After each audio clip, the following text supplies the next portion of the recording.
అదుపులు నెగ్గించుకుని ప్రస్తుతం ప్రధాని మోదీ జాతిని ఉద్దేశించి మాట్లాడుతున్నారు. ఇప్పుడు లైవ్ చూద్దాం.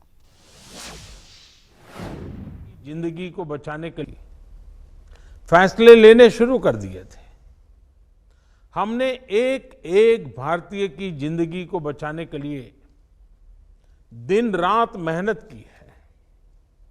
बीते हफ्तों में हजारों की संख्या में हमारे भारतीय भाई बहन विदेश से अपने वतन वापस लौटे हैं। बीते हफ्तों में लाखों की संख्या में प्रवासी श्रमिक अपने अपने गांव पहुंचे हैं।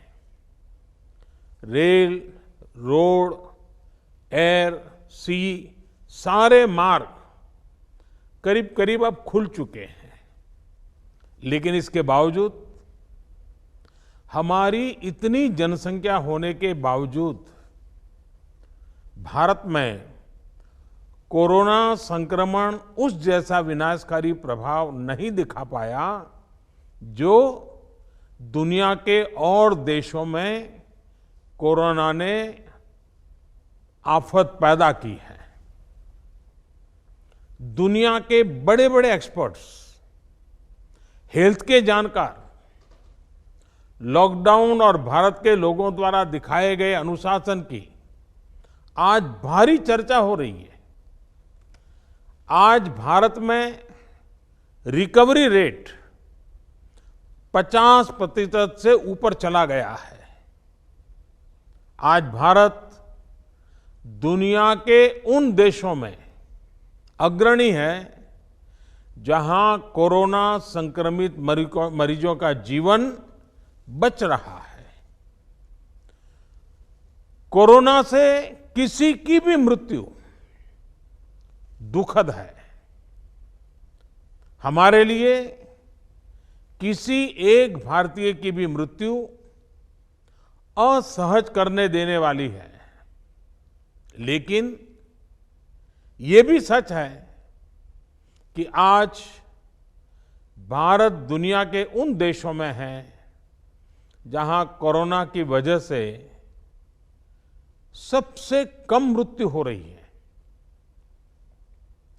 अब अनेक राज्यों के अनुभव आज आत्मविश्वास जगाते हैं कि भारत कोरोना के इस संकट में अपने नुकसान को सीमित करते हुए आगे बढ़ सकता है, अपनी अर्थव्यवस्था को तेजी से संभाल सकता है। साथियों, बीते 2 हफ्ते के अनलॉक 1 ने हमें एक बड़ा सबक ये भी दिया है कि अगर हम नियमों का पालन करते रहें, सारे दिशा निर्देशों को मानते रहे,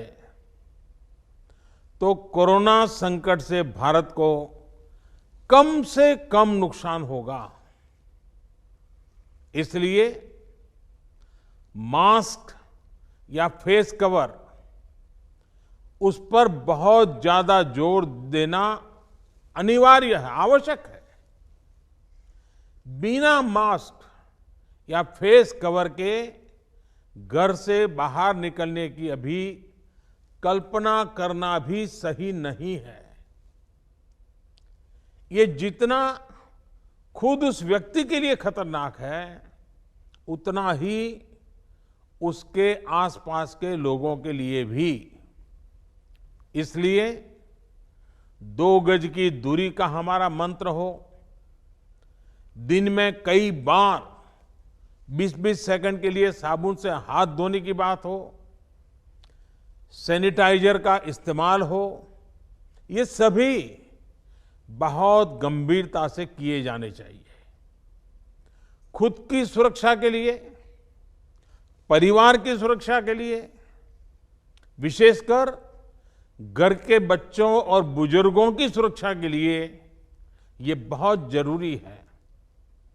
अब तक लगभग सारे ऑफिसेस खुल चुके हैं। प्राइवेट सेक्टर में भी लोग ऑफिस जाने लगे हैं। बाजारों में, सड़कों पर भीड़ बढ़ने लगी है, तो ये सारे उपाय ही कोरोना को तेजी से फैलने से रोकने में मददगार होंगे। थोड़ी सी भी लापरवाही, थोड़ी सी भी ढिलाई, अनुशासन में कमी कोरोना के खिलाफ हम सभी की लड़ाई को कमजोर करेगा। और इतने दिनों की जो तपस्या है उस पर पानी फिर जाएगा। हमें इस बात का हमेशा ध्यान रखना है कि हम कोरोना को जितना रोक पाएंगे, उसका बढ़ना जितना रोक पाएंगे, उतना ही हमारी अर्थव्यवस्था खुलेगी, हमारे दफ्तर खुलेंगे, मार्केट खुलेंगे, ट्रांसपोर्ट के साधन खुलेंगे और उतने ही रोजगार के नए अवसर भी बनेंगे। साथियों, आने वाले दिनों में अलग अलग राज्यों में इकोनॉमिक एक्टिविटी का जिस तरह विस्तार होगा, उससे मिले अनुभव दूसरे राज्यों को भी बहुत लाभ पहुंचाएंगे। बीते कुछ हफ्तों के प्रयासों से हमारी अर्थव्यवस्था में ग्रीन शूट्स दिखने लगे हैं। पावर कंजम्पशन जो पहले घटता जा रहा था, वो अब बढ़ना शुरू हुआ है। इस साल मई में फर्टिलाइजर की सेल बीते साल मई की अपेक्षा 2 गुनी हुई है। इस बार खरीफ की बुआई बीते साल की अपेक्षा करीब 12-13% ज्यादा हुई है। टू व्हीलर्स का प्रोडक्शन लॉकडाउन से पहले के स्तर का करीब करीब 70% तक पहुंच चुका है। रिटेल में डिजिटल पेमेंट भी लॉकडाउन से पहले की स्थिति में पहुंच चुका है। इतना ही नहीं, मई में टोल कलेक्शन में बढ़ोतरी होना इकोनॉमिक एक्टिविटी में वृद्धि को दिखाता है। लगातार 3 महीने तक एक्सपोर्ट में कमी के बाद जून में एक्सपोर्ट फिर से बाउंस बैक करके पिछले साल के प्री कोविड पीरियड में पहुंच गया है। ये तमाम संकेत है जो हमें प्रोत्साहित कर रहे हैं, आगे बढ़ने के लिए प्रेरित कर रहे हैं। साथियों, आप में से अधिकतर राज्यों में एग्रीकल्चर, हॉर्टिकल्चर, फिशरीज और एमएसएमईज का हिस्सा बहुत बड़ा है। आत्मनिर्भर भारत अभियान के तहत बीते कुछ दिनों से इन तमाम सेक्टर्स के लिए अनेक प्रावधान किए गए हैं। एमएसएमईज को सपोर्ट करने के लिए अनेक फैसले हाल में लिए गए हैं। समयबद्ध तरीके से एमएसएमईज को बैंक से क्रेडिट दिलाने का प्रयास हो रहा है। 100 करोड़ रुपए तक के टर्नओवर वाले उद्योगों को 20% अतिरिक्त क्रेडिट के ऑटोमेटिक इंक्रीज का लाभ दिया गया है। अगर हम बैंकर्स कमिटीज के माध्यम से ये सुनिश्चित करेंगे कि उद्योगों को तेजी से क्रेडिट मिले, तो वो जल्द से जल्द काम शुरू कर पाएंगे, लोगों को रोजगार दे पाएंगे। साथियों, हमारे यहां जो स्मॉलर फैक्ट्रीज हैं, उन्हें गाइडेंस की, हैंड होल्डिंग की बड़ी जरूरत है। मुझे पता है आपके नेतृत्व में इस दिशा में काफी काम हो रहा है। ट्रेड और इंडस्ट्री अपनी पुरानी रफ्तार पकड़ सकें, इसके लिए वैल्यू चेन्स पर भी हमें मिलकर काम करना होगा।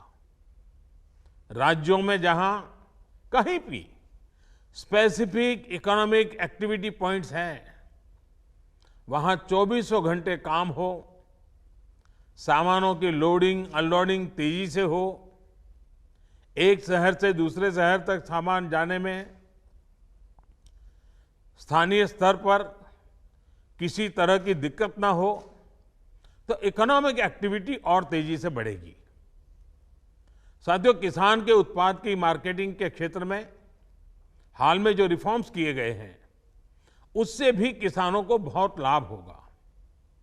इससे किसानों को अपनी उपज बेचने के लिए नए विकल्प उपलब्ध होंगे, उनकी आय बढ़ेगी और खराब मौसम के कारण, स्टोरेज के अभाव के कारण उनको जो नुकसान होता था, उसे भी हम कम कर पाएंगे।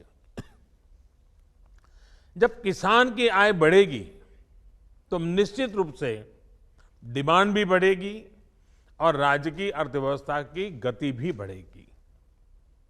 विशेष तौर पर नॉर्थ ईस्ट और हमारे आदिवासी इलाकों में फार्मिंग और हॉर्टिकल्चर, इसके लिए अनेक अवसर बनने वाले हैं। ऑर्गेनिक प्रोडक्ट्स हो, बाम्बू प्रोडक्ट्स हो, दूसरे ट्राइबल प्रोडक्ट्स हो, उनके लिए नए मार्केट का द्वार खुलने वाला है। लोकल प्रोडक्ट के लिए जिस क्लस्टर बेस्ड रणनीति की घोषणा की गई है, उसका भी लाभ हर राज्य को होगा। इसके लिए जरूरी है कि हम हर ब्लॉक, हर जिले में ऐसे प्रोडक्ट्स की पहचान करें जिनकी प्रोसेसिंग या मार्केटिंग करके एक बेहतर प्रोडक्ट हम देश और दुनिया के बाजार में उतार सकते हैं। साथियों, बीते दिनों आत्मनिर्भर भारत अभियान के तहत जितनी भी घोषणाएं की गई हैं, वो एक